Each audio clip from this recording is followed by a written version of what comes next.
Hello friends, welcome to my YouTube channel biology search.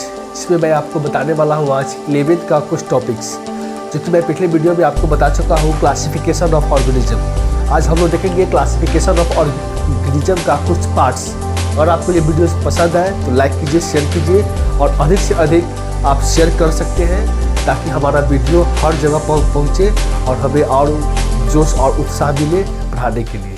तो देखिए हमारे इस वीडियो को अंतिम समय तक देखिए और आपको अगर समझ में आता है तो लाइक्स कीजिए और कमेंट्स कीजिए। तो चलिए हम लोग देखते हैं मोनेरा जगत में कि मोनेरा जगत के अंतर्गत कौन कौन से जीव आते हैं। तो मोनेरा जगत के अंतर्गत ऑर्गेनिज्म जो आते हैं वो माइक्रो ऑर्गेनिज्म होते हैं, मतलब सूक्ष्म जीव होते हैं। और सूक्ष्म जीव को रखा जाता है मोनेरा किंगडम में। वो इसलिए कि उनका जो शरीर होता है एक कोशिका के बनते हैं, मतलब यूनिसेल के बने होते हैं।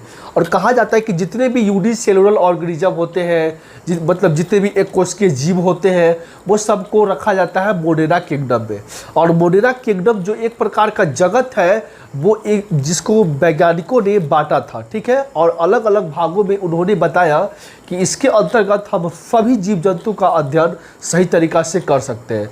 जैसे कि एक महान वैज्ञानिक थे हेटेकर, यानी हिटेकर कहा जाता है, जिन्होंने क्या किया था कि उन्होंने बताया था कि जीवों को 5 वर्गों में बांटकर आसानी से जीवों को यानी ऑर्गेनिज्म को प्लांट्स के अंतर्गत रख के हम आसानी से उसका अध्ययन कर सकते हैं और अलग अलग इंसेक्ट जो होते हैं उस सब का स्टडी कर सकते हैं।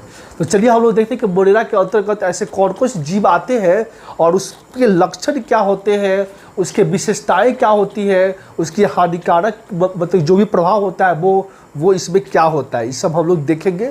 तो चलिए सबसे पहले देखते हैं मोनेरा।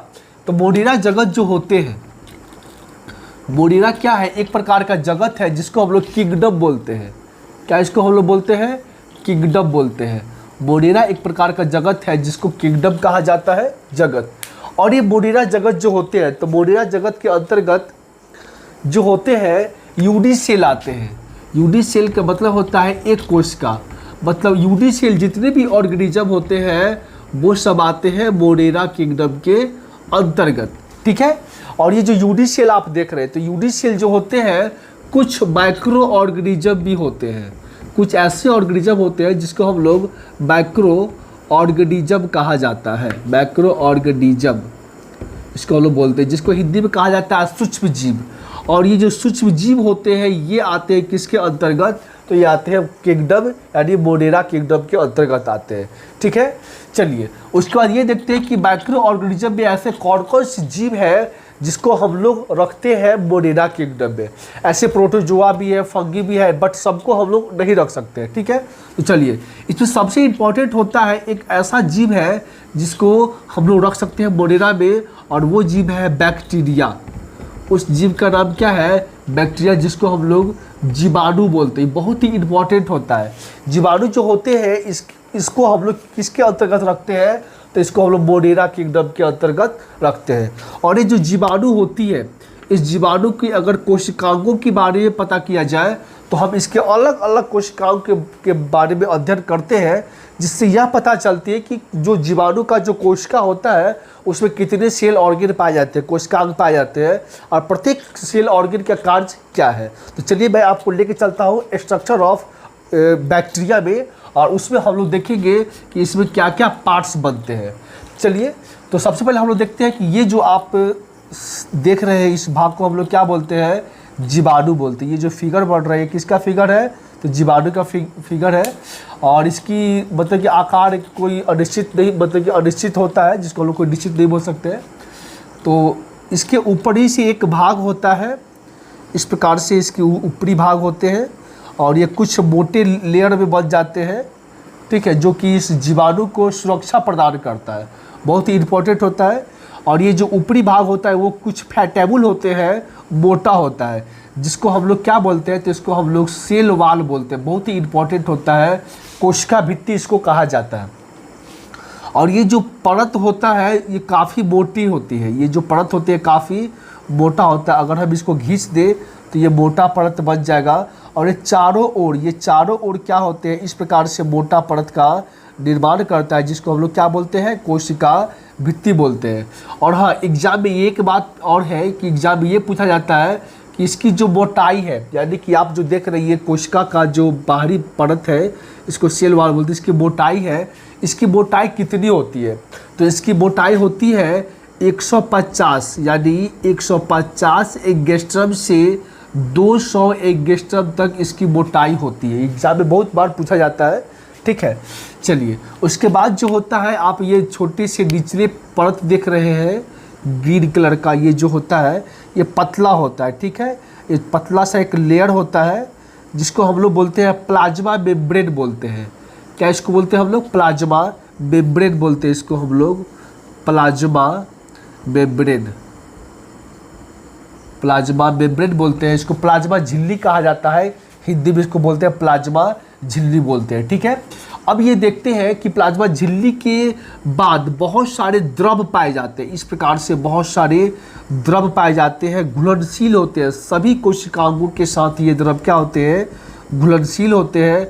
और इस द्रव को कहा जाता है साइटोप्लाज्मा।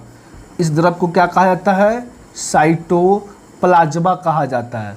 साइटोप्लाज्मा का मतलब होता है कोशिका द्रव। इसको हिंदी में हम लोग बोलते हैं कोशिका द्रव बोलते हैं, ठीक है। इसको हम हिंदी में क्या कहते हैं? कोशिका द्रव बोलते हैं। चलिए, तो ये जो कोशिका द्रव होते हैं, और उसके बाद इसमें क्या होता है कि सबसे ऊपरी परत में, जैसे कि ये जो भाग देख रहे हैं जीवाणु का भाग, तो ये जो आप देख रहे हैं इसके निचली भाग जो होते हैं, इसको हम लोग न्यूक्लियाइड बोलते हैं, क्योंकि जीवाणु में केंद्रक नहीं पाए जाते हैं जिसके मतलब कि स्थान पर न्यूक्लियाइड पाया जाता है। तो ये जो भाग आप देख रहे हैं इसको हम लोग क्या बोलते हैं? न्यूक्लियाइड बोलते हैं।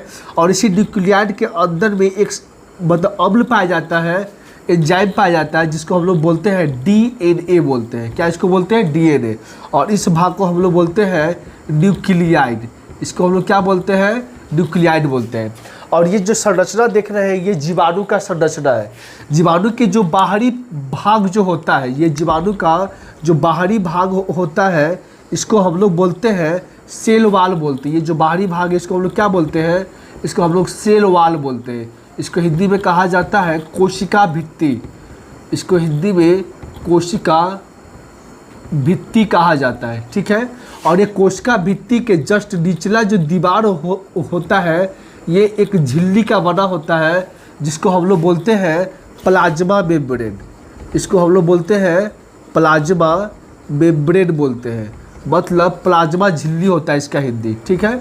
और इसके बाद जो भी सतह होते हैं, इसमें बहुत सारे द्रव पाए जाते हैं। इस प्रकार से बहुत सारे द्रव पाए जाते हैं पूरे बॉडी में, जिसको हम लोग बोलते हैं साइटोप्लाज्मा। इसको हम लोग क्या बोलते हैं? तो इसको हम लोग बोलते हैं साइटोप्लाज्मा बोलते हैं, साइटोप्लाज्मा, जिसको हिंदी में कहा जाता है कोशिका द्रव। इसको हिंदी में कहा जाता है कोशिका द्रव। उसके बाद जो होता है, ये जो जीवाणु के सबसे ऊपरी कवर, जीवाणु के जो सबसे ऊपरी कवर होते हैं, ऊपरी संरचना, ये कुछ राउंड फिगर में मुड़ा होता है, जिसको हम लोग बोलते हैं कैप्सूल। इसको हम लोग क्या बोलते हैं? इसको हम लोग कैप्सूल बोलते हैं। और ये इसका मेन कार्य होता है कि फ्लैजेला का निर्माण करता है। ये जो आप लंबे पतले धागे नुमा संरचना जो देख रहे हैं, इसको हम लोग बोलते हैं फ्लैजेला। इसको हम लोग क्या बोलते हैं? फ्लैजेला बोलते हैं, ठीक है। इसको हम लोग क्या बोलते हैं? फ्लैजेला बोलते हैं।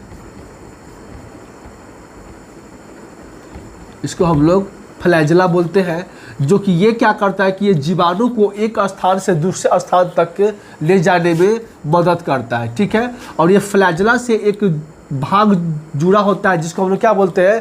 कैप्सूल बोलते हैं। और यही कैप्सूल क्या करता है? इसकी मतलब इसमें एनर्जी और प्रोटीन को देता है, ठीक है। उसके बाद क्या होते हैं? ये जो कोशिकीय संरचना होते हैं जीवाणु, इसमें कुछ बिंदु आकार के इस प्रकार से ये मतलब कि ऑर्गेन पाए जाते हैं, जिसको लोग सेल ऑर्गेन बोलते हैं। और ये क्या करता है? ये हमें राइबोसोम के माध्यम से प्रोटीन देता है। ये क्या करता है? राइबोसोम के माध्यम से प्रोटीन देता है, इसलिए इसको राइबोसोम कहा जाता है, ठीक है। और जैसा कि आप जानते हैं कि जो जीवाणु होते हैं उसमें क्या पाए जाते हैं? तो उसमें सेल वाल पाए जाते हैं, जिसके कारण ये क्या करता है? फोटोसिंथेसिस क्रिया करता है। तो फोटोसिंथेसिस क्रिया करने के लिए एक ऑर्गन होते हैं जिसको हम लोग बोलते हैं फोटोसिंथेटिक मेम्ब्रेन। फोटोसिंथेटिक मेम्ब्रेन बोलते हैं हम लोग।